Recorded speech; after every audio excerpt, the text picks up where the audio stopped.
Nag-swimming nga pala kami dito sa labas. Gamit nga pala namin yung napulot namin trampoline. Grabe nga pala, sarap tumalon dito.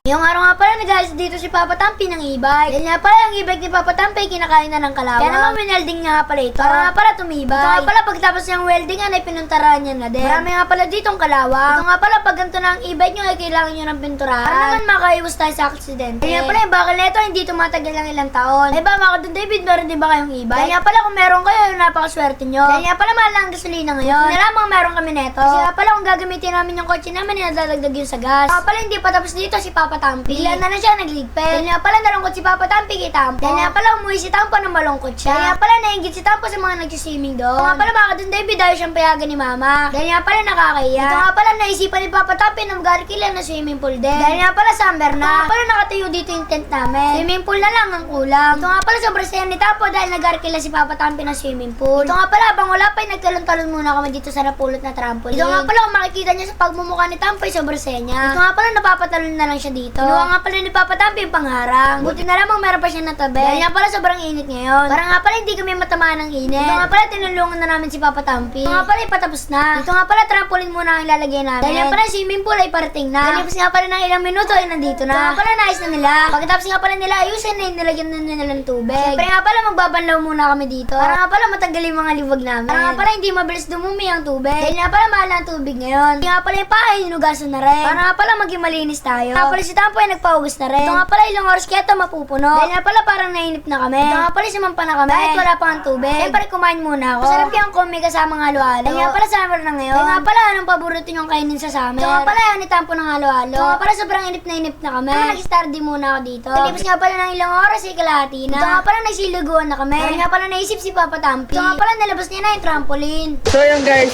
nandito na nga pala tayo and then susubukan na nga pala natin naisip na gagawin natin guys. Tingnan natin kung pwede to. Ito nga pala, papatestingin natin si Don David, pati si Tampo guys. Lapag natin dito guys. So ayan guys, susubukan na nga pala namin. Medyo matagal yung tubig dito guys. Kaya may papasubok tayo sa mga to kung kakayanin challenge na pwede dito guys. Ayan guys, si Don David na mauna. Hala! Nag-dive! Hala, si Adam nag-dive! Si Tampo naman nag-dive! Ayun o! So ayun guys, ayun na pala yung pinaka nangyari dito. Yeah guys, oh.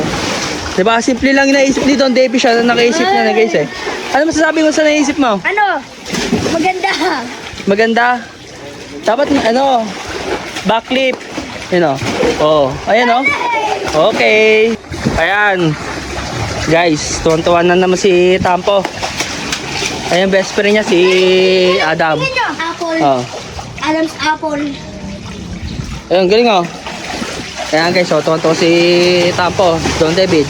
Backflip. Di mo kaya dyan kasi tubigin.